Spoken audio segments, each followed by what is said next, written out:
Okay, today I'm going to be talking about how to take your body measurements. A couple things to note before we get started is that you will need a flexible measuring tape. It would be helpful if you have a family member or a friend that can help you, that you trust. I'm going to use my lovely dress form here as my helper, but there is one measurement that we're going to take that's rather difficult. Well, multiple are difficult, but one that's really difficult on your own. So it would be helpful if you have somebody to help you. You'll want the chart that's on Canvas for the body measurements. There are about 100 more body measurements that we could take, things like your neck circumference and obviously inseam and leg and crotch length and all of those kinds of things. We're not going to do that because our body measurements in this class will focus on your t-shirt. So we're going to be doing some upper body measurements, and this is not an exhaustive list, but it is a good list to get started. You're not going to turn in the chart to me. It's not an assignment, but it will help you greatly in choosing a correct size for your t-shirt. One thing to note is that basically nobody fits commercial sizes, whether it's store-bought or a pattern. I have to alter basically every pattern I've ever made. And another thing is our bodies are not even symmetrical. So even within your own self, you're not exactly symmetrical. And so there are going to be some discrepancies that you can fix. And with good sewing and with good tailoring, you can minimize the differences that you might have by constructing clothing in a way that fits you well. So if you, for example, have like a curved shoulder here, sometimes we refer to that as like a hunchback, you can kind of correct for that in your sewing so that that becomes less noticeable. That's pretty advanced, but I do just want to mention that when you know how to sew and tailor well, you can make clothing that makes your body look as good as it can, whatever size it is and whatever proportions you have. So we're going to go ahead and get started with the chest measurement. So the chest measurement is going to be the fullest part of the chest, and a couple principles when you're doing body measurements.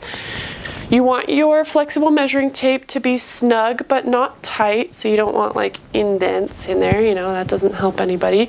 No sucking in or whatever, like Mr. Incredible.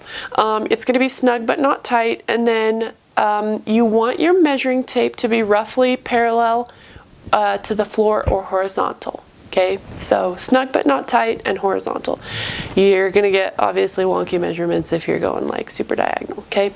So for men and women, you're going to bring your measuring tape around the fullest part of your chest, and that's gonna hit just like right below or right at the bottom of your shoulder blades on your back, so it is kind of like your upper back included in that as well.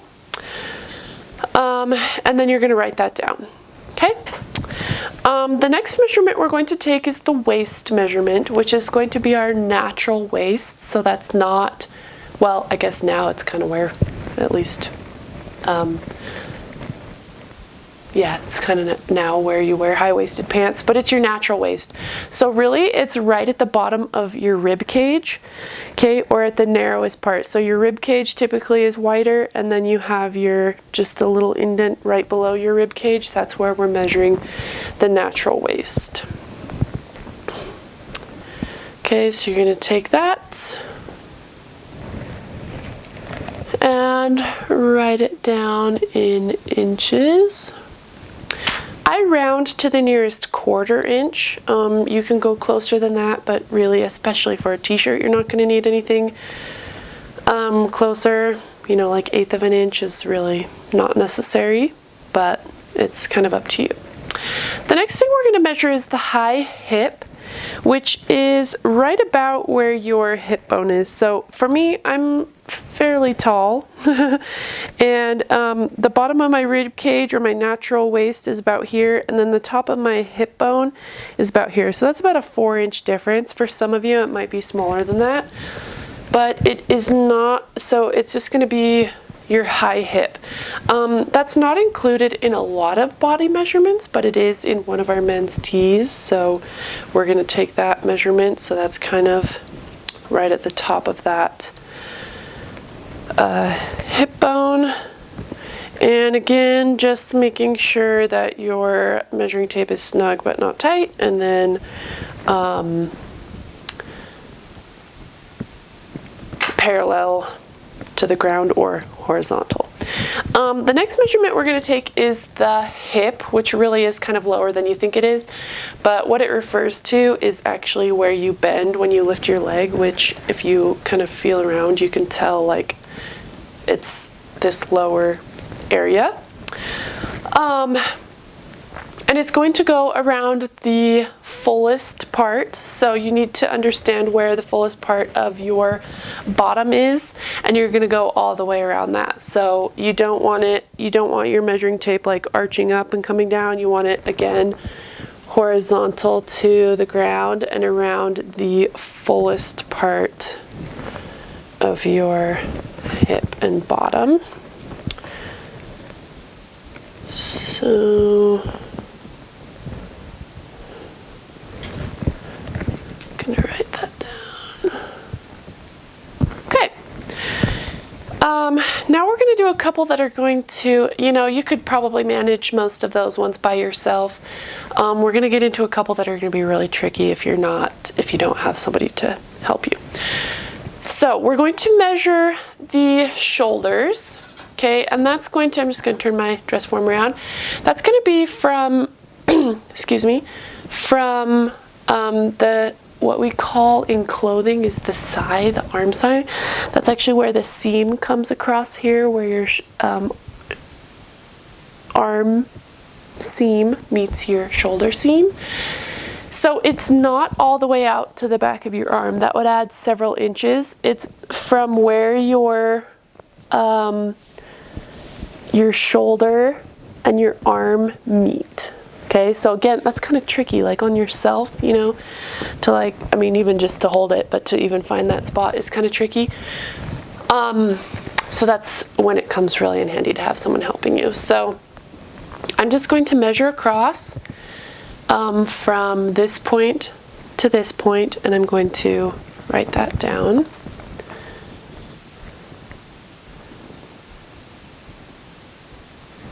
Okay. This measurement does have us go around your neck. Okay. So that's just going to be your circumference at the base. So kind of as low as you can go on your neck is the measurement you're going to use there. And then you have your arm. Okay. And so your arm, I'm going to show you as best I can because I'm alone. I don't have a partner to help me. I've been doing it on my dress form and she doesn't have arms. So to measure your arm length, you're going to start again at your arm side here, kind of where your arm meets your shoulder. So you kind of want to think, if you have a well-fitting shirt, it should be kind of where that seam is. Right at the end of your collarbone that sticks right there, there's kind of a knob, and then right past that is where you want to start measuring your arm. So you would start with the one up here and you would place that here. Now you might think that you would just measure straight down, but actually the most accurate arm measurement that we can get, even like my natural hold, is not like straight down, you can see, okay? So my natural hold has some bend in it. So actually you're going to bend your arm maybe just slightly more than what is like natural hanging. And you're going to measure, actually I'm gonna see how well I can show this, around your elbow. Okay, so it should hit the point of your elbow here. And then back along down to your wrist, okay? And you can see while I'm struggling with this, why this would be hard to get an accurate measurement on your own. I'm gonna kind of shimmy my fingers down. It's gonna fall a little to my elbow. And then because you don't want the, like how I'm holding it now, in order to hold it with my fingers, it's kind of twisting around the back of my arm. I don't want that. I want it coming out along the side of my arm, just like that, without any kind of twisting or manipulation. So I'm just gonna kind of shimmy my fingers down here and get my best measurement that I can.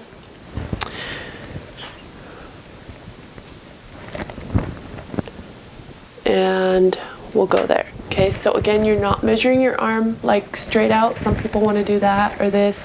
That'll give you a shorter measurement than you actually need.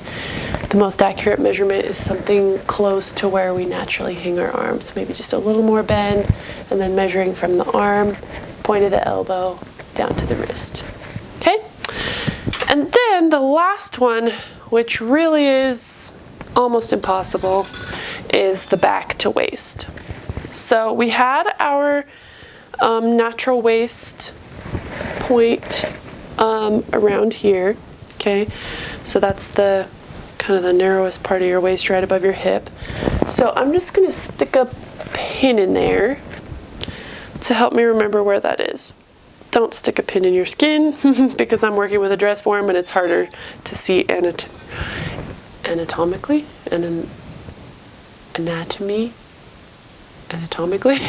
I think that's the word. I'm just going to stick that pin right there to mark my natural waist. When you mark your back length ratio, it's almost always going to be from this main spine bump that sticks out right there in your neck. Okay, there's one that kind of sticks out before it curves into your neck. That's where we're going to measure from, and then you measure it, again to your natural waist. So you're going to come from here. This is my best guess as to where that is on a dress form. And I'm going to measure down to my natural waist. Okay, so that's my back to waist measurement. And I already forgot what it was. Oh, no, I didn't. Okay. So, on the document on Canvas, you do have a spot for a few notes. So what I would do is I would take all your measurements in inches as they are.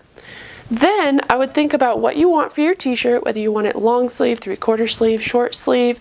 I would think about kind of the fit that you want. I would think about how long you want your t-shirt to be, because maybe some of you will do a cropped shirt and that's totally fine, but maybe some of you want it coming lower than your natural waist, of course. So in the notes section of this document, I would write things like that. So I would say, well, I don't actually want my t-shirt to hit my natural waist. I actually want it to hit my, kind of between my high hip and my hip. So on me, that's actually, maybe 7 inches longer. So then in my notes, I would write add, or maybe not add, but I would say like back length plus 7 inches. And then I personally, this is like me, I do not like shirts touching my neck. I have a thing with things touching my neck. So turtlenecks are a no-go.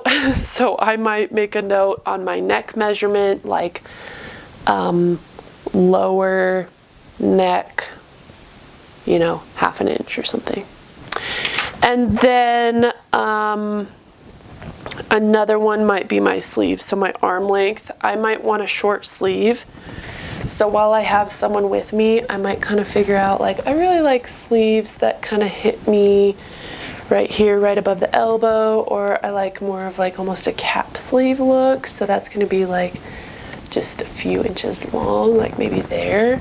So then you could make a note on your shoulder, like shoulder length, or sorry, sleeve length, 5 inches, So then, coming into class, you already know the adjustments that you need to make, and it's going to be super easy to make those to your pattern before you start sewing your t-shirt.